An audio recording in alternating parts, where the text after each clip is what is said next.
As we count down to the start of Penn State's Thon event, we'll talk to a father from Phillipsburg about his daughter's long battle with cancer and their plans for the future. Plus, the president of Penn State weighs in on the recommendations made by the Sexual Assault Task Force. We tell you what he thinks of them. The Center County Report starts now.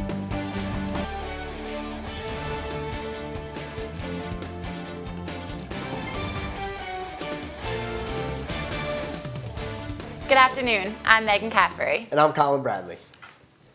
It's another day of dangerously cold weather across central Pennsylvania. Wind chills dropped to around 30 degrees below zero this morning, and schools are closed in the area. Our weather anchor, Jillian Bohennick, is here with an update. What's going on out there, Jill? You're absolutely right, Colin, and I'm sure I don't have to tell any of you how cold it's been. Especially last night, temperatures got well below zero, and there was actually a wind chill warning in effect until noon today, but that has actually been taken down. But wind chills are still in a dangerous area. Now, they got down to about 30 degrees below zero last night. Really, really dangerous. And they're still not doing so hot, as we do see temperatures still 15 degrees below zero here in State College, and not much better out in the northwestern portions, -3 degrees below zero as a wind chill factor in Philadelphia, but still pretty dangerous for those of you going out to Thon. But will there be a warm up for the weekend? I'll tell you more in the forecast. Thanks, Jillian. And after a frozen pipe burst, the Schlow Library in State College is still closed because of water damage. A burst frozen sprinkler in the second floor destroyed half of the adult biography section, and 600 audiobook cases were lost. The water also made its way down to the first floor, where it destroyed about $1,100 in educational toys. The library hopes to reopen next Tuesday. And people aren't the only ones dealing with this cold weather. Lots of animals are left outside over the winter. Reporter Megan Swikowski went out to the cattle fields to see how they're doing.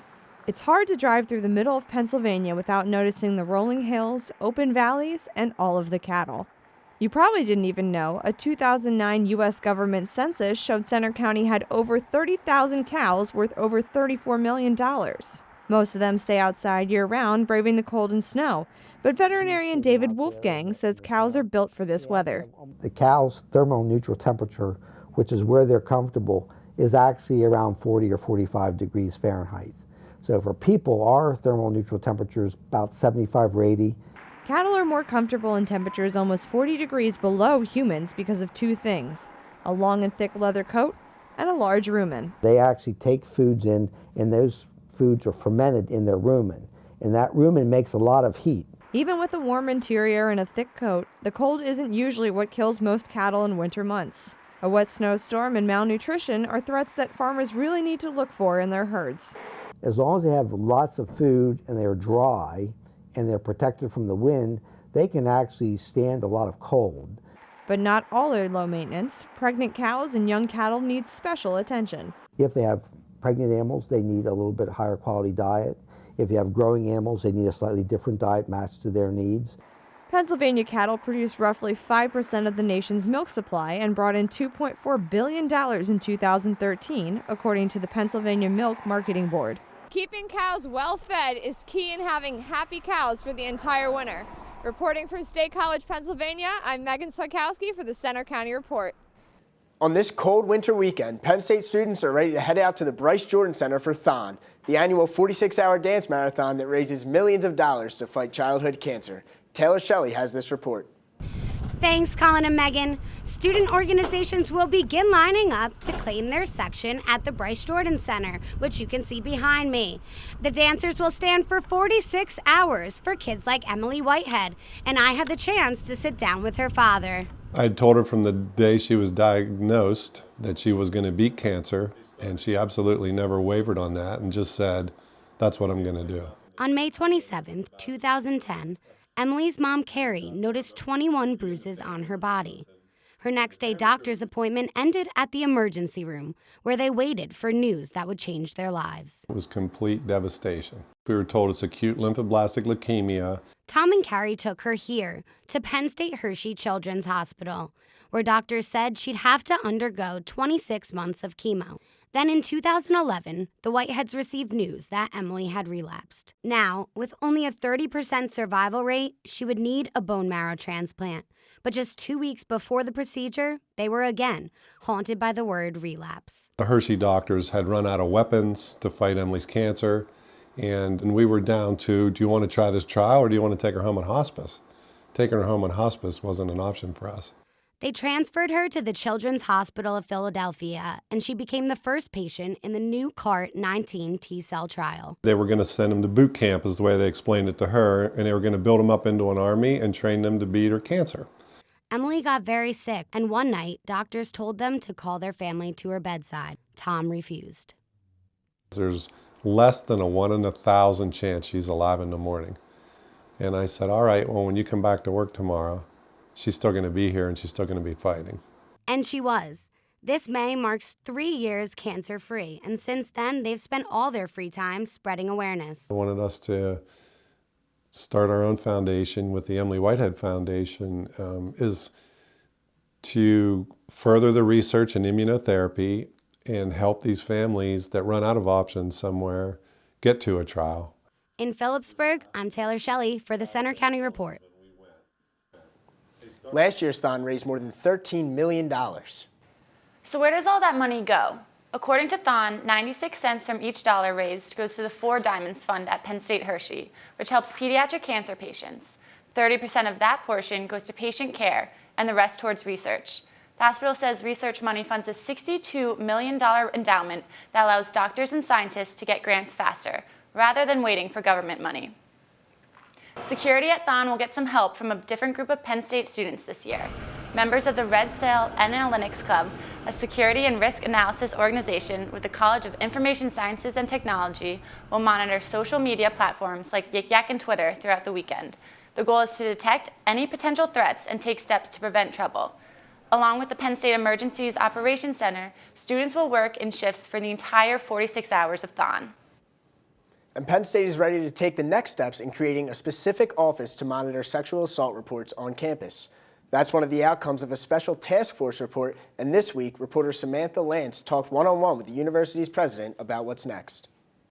Penn State President Eric Barron has spent the past 3 weeks pouring through the Sexual Assault Task Force report, and he agrees with the recommendations. I think you're going to see all 18 put into effect. Last June, in response to growing concern about assault on university campuses, Barron established a group to examine Penn State programs and policies. A task force full of experts, full of the different perspectives from student to administrator. They know what they're talking about, and they looked at the problems very comprehensively. Among the recommendations, better training for faculty and staff, and mandatory first-year student safety classes. Barron also told me what he considers the most important on the list, a specific office to monitor the issue of sexual assault. The first thing we're going to do is set up the office. This is one of the most fundamental recommendations, that we have individuals that their sole responsibility is Title IX and sexual assault. I asked some Penn State students for their opinion on the recommendations. Sadly, most of those I talked to seemed unaware of the report altogether, something Student Task Force member Alexandra Lamont wants to change. We need to reach a lot of students in a short amount of time. We need to teach them life social skills and about a very complex issue in a short amount of time. And so it's really trying to figure out how to best do that, how to reach all those students. And that office that President Barron was talking about, we could see that as early as the beginning of fall semester in 2015. In University Park, I'm Samantha Lance for the Center County Report. Now, President Barron says that he hopes to make Penn State a benchmark that other universities can look up to when dealing with incidents of sexual misconduct. A group of students are pressuring the university to cut ties with the company over alleged dangerous working conditions. The company targeted is JanSport and its parents company, VF Corporation. Penn State's chapter of United Students Against Sweatshops wants JanSports to sign an agreement ensuring safe working conditions in Bangladesh. So we basically work for sweatshop reform, not, we don't want to shut down sweatshops because then the workers would lose their jobs, but we work to improve the conditions that the workers are employed in. We want Penn State to cut our contract with JanSport. That's it. Penn State President Eric Barron sent a letter to the company urging it to sign the accord. He's given them 90 days to respond. At stake is a JanSport contract with Penn State worth millions. Will we finally catch a break with this cold weather as we head into next week? I sure hope so. Coming up, we check the 7-day forecast. And do you have an idea you'd like to bring to life but don't know how? We visit a place in State College that can help. Plus, find out what the Penn State swimming team has done to try and gain a competitive edge with conference championship coming up soon.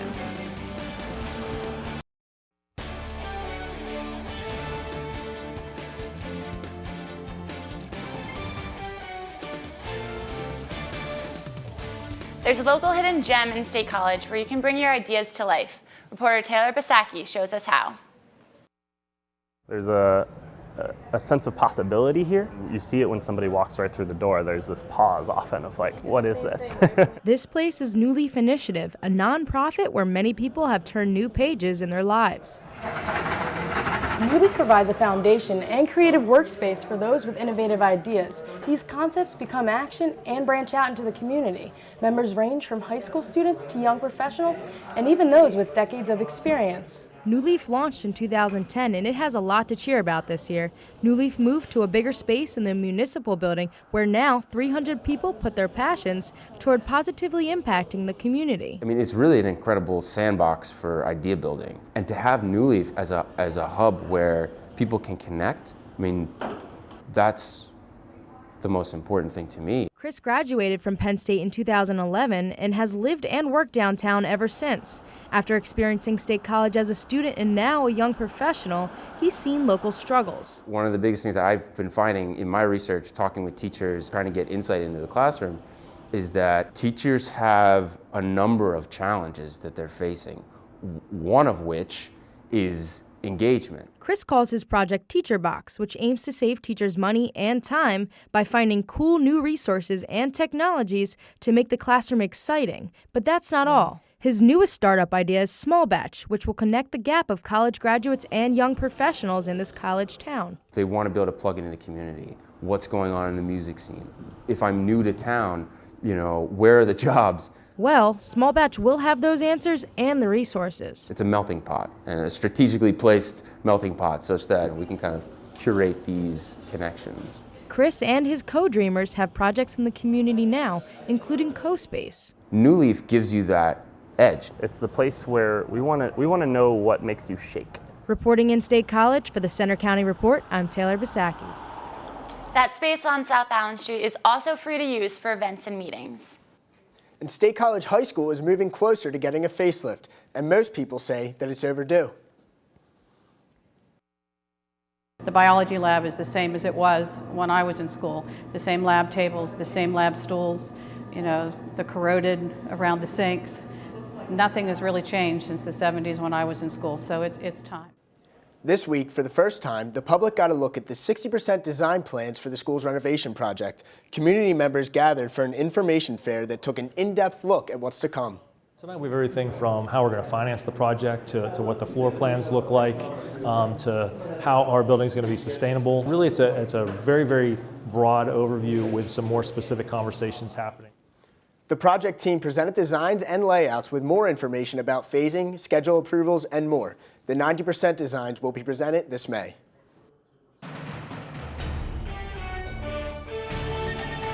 Well, as I said earlier, I'm sure I don't have to tell you how cold it's been. Temperatures got well below the 0-degree mark last night into this morning, but now we're finally above zero, which is quite a relief from the temperatures last night. Taking a wider look at the state, not too much difference across the state, a little bit warmer in the southeastern portions, but as you'll notice up here in the northwest, still looking at temperatures in the negatives. Franklin at 0 degrees, so it is quite chilly. But the thing to note are those wind chill factors, and we were looking at a wind chill warning up until about noon today. Now they've finally taken that down, but wind chills are still in that dangerous categories. We are looking at 11 degrees below zero in State College for a wind chill factor. So those of you heading out to Thon today, those that aren't inside, you're going to want to keep in mind with those wind chills and bundle up on your way over today. Now taking a look at our futurecast, you'll notice the clouds are going to start to filter in later on today into tomorrow morning. Temperatures are still going to be pretty low tomorrow morning as we see those clouds start to filter in, and they'll continue to come in throughout the day tomorrow, but we'll see some bands of snow start to make their way in to the region. Now we'll see accumulations of about 1 inch or 2 in our area, but in the western portions of the state, we'll start to see snow accumulating to about closer to 6 inches. So snow will be plowable in the western portions. And as we head on into later Saturday into Sunday, as those temperatures are going to be on the increase, we could see a mixed precipitation down in the southern portions of the state, but temperatures will be in the mid-20s heading on into Saturday, and Sunday they'll be even warmer. But your forecast for the next 24 hours, overnight temperatures will be in the low single digits, so still will be quite chilly, although not as as bad as it was yesterday. Winds coming out of the west at 5 to 10 miles per hour, which are quite lower than they have been. So those winds start to dissipate, which is going to be nice because it'll take just a bit of that bite out of the air. Temperatures on the rebound tomorrow nearing the mid-20s as we have a southwesterly flow coming from the south. But as we'll take a quick look at the week ahead, again, those temperatures are going to be on the increase for the beginning of the week, but you'll notice here the cold will return on Monday as we have another Arctic air mass that'll be making its way into the area. And that is going to stick around just for a little while, but as we head on to later next week, we are going to see temperatures go back up into the 20s. I definitely am excited after these couple bitterly cold days to take off one of my layers under my jacket. Absolutely. Well, I know Megan reported that those cows out there, you know, they can handle the lower temperatures, but I know they got to be cold out there. Oh, definitely. Now let's check in with Josiah with sports. Thanks, Megan. Next in sports, see what some Penn State athletes are doing to prepare for their part in Thon. And despite his team's recent struggles, Penn State guard DJ Newell continues to shine. We'll take a look at his dominant numbers next.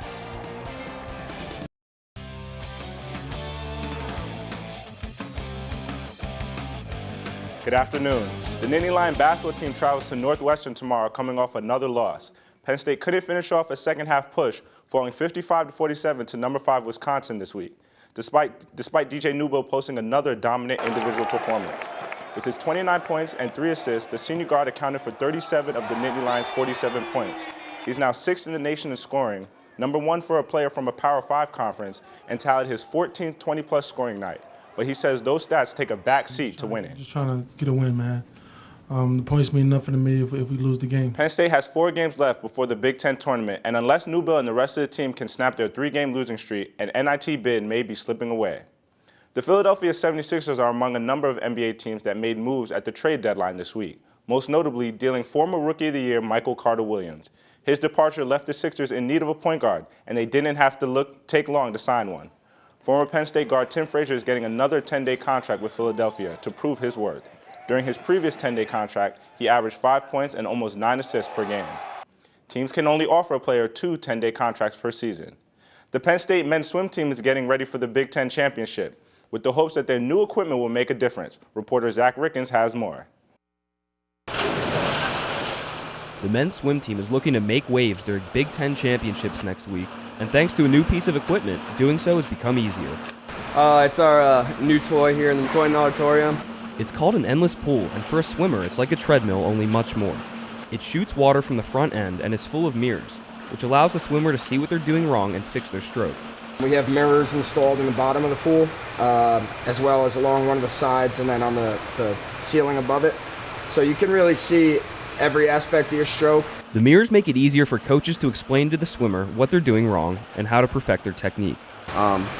They'll pull us out, put us in here, tell us what they're looking at, tell us to look at ourselves in the mirror, try to figure out if we can see it, and it's a lot easier to change if you can see what's going on. The team has been using the endless pool for nearly 2 months now, and the guys are hoping it makes a difference in the postseason. Now, the women's team is in Ohio this week for their Big Ten championships, but the men have stayed behind here in State College. They're going to put the endless pool to use in preparation for their Big Ten championships, which start next week. Virgilio says the men's team is using the women's performances this week to get themselves pumped up for their own races.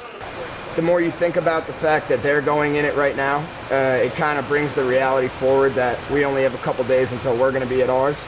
And I think that's a really, it's got a daunting effect. You know, I go to bed every night and I find myself getting a little tense just thinking about my races, getting excited.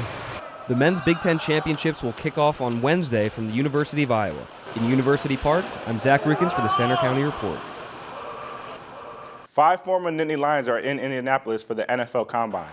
Jesse James, Donovan Smith, Adrian Amos, Mike Hull, and Sam Ficken have a chance to impress NFL scouts before this year's draft in April. Former kicker Sam Ficken was the only special teams player from the Big Ten invited to the Combine. He worked out yesterday. Workouts continue today with offensive linemen and tight ends. Because of their athletic commitments, Penn State athletes are not able to participate in Thon the same way as the rest of the student body, but they have their time to shine during the Saturday night prep rally and dance competition. Cheerleaders and Lionettes have been lending their expertise this week to fellow teams in preparation for their pep rally performances. Be sure to check out our website this weekend, where we'll have special pep rally coverage, including a behind-the-scenes look at the competition.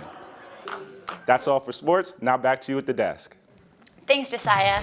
Coming up next, we're going on a ride-along with a Zamboni driver and take a look into what makes Pagula's perfect here in Hockey Valley. It's another big hockey weekend for Penn State with Minnesota in town tonight and tomorrow. But as fans pack Pagula, most don't think about what it takes to keep the ice just right. Reporter Gabrielle Chappelle talks with part of the staff that helps Pagula run smoothly. Sold-out crowds and more wins on the ice have made the Pagula Ice Arena a destination for Penn State sports fans this year. But this $90 million facility wouldn't be of much use if it wasn't for those who dedicate their time to the very ice the teams skate on. Chris Whittemore is Pagula's facility coordinator. He's been working with Penn State Ice for the past 14 years, and he knows a thing or two about what goes into keeping this new hockey home running smoothly.